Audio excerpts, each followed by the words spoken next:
Conversation with Rob and Samaje just about kind of where they are now that it appears Adrian Peterson has settled in on the top of that depth chart? Well, I think everybody understands the competition at every position, so those conversations will take place, have taken place. Samaje has been unavailable as of late, so now it's important for him to get back in there and make a run, and Rob the same thing. So the competition's still there, without a doubt. They know what's up. They're pros. Jay, can you update us on Mo Harris? Is he still concussion protocol? Mo, yeah, a little bit. He's seeing some doctors and all that stuff. He'll be fine,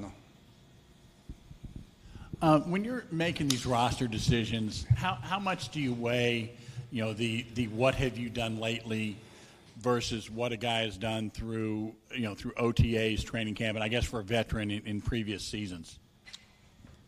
You try to weigh all of it in. Really, you look at their past performance in the NFL, you look at what they've done since OTAs, you look at their performance in preseason, you look at their health, you look at what they can offer on special teams, all that, very, very important. We saw Matt Ioannidis out there yesterday and today. Just how's he looked in terms of kind of getting back to his normal self? It's good. It's important for him to get out there, just get a couple reps in there, just get a feel, try to get some running in there for his stamina. But he looks good. He's probably not quite there yet, but he will be. What's jumped out to you in the two games they've been together about Allen and Payne?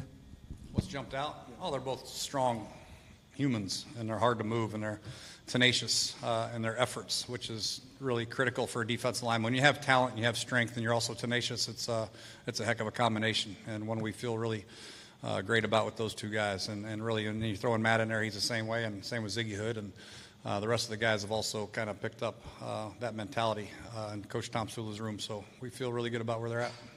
You guys have had 80 plus of those guys since the beginning of the offseason. Are you surprised at how often a roster position may come down to a final preseason game and a singular performance, considering how much basically data you collect over the course of 6 months?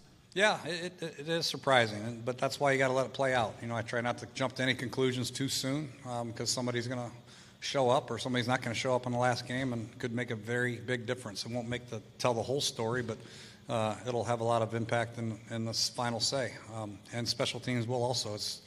That's really the unit that I'm looking most closely at is special teams. For core backup positions, you have to be good on special teams.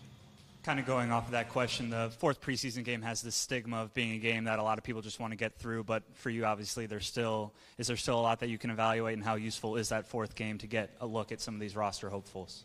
Well, that, and these guys deserve a chance to play and show what they can do. A lot of these guys, like I mentioned before, haven't got a lot of reps in preseason games or in practice for that matter. We see them in individual, we get them some reps in practice, but this is a chance for them to really get an extended period of time look and see how they do.